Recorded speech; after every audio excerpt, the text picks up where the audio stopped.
Dumagsa ang mga turista sa Baguio City para sa pagsalubong sa bagong taon. Sarap naman, malamig, di ba? Naku, parang Tagaytay weather lang. Kaya lang Traffic baka pa. traffic, yun nga. Sobra.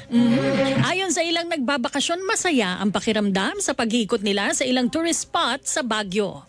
Sobra po kaming nag-enjoy. Okay po, masaya.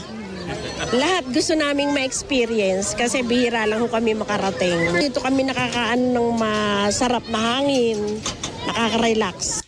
Ang tinig ng ilang turista sa Baguio.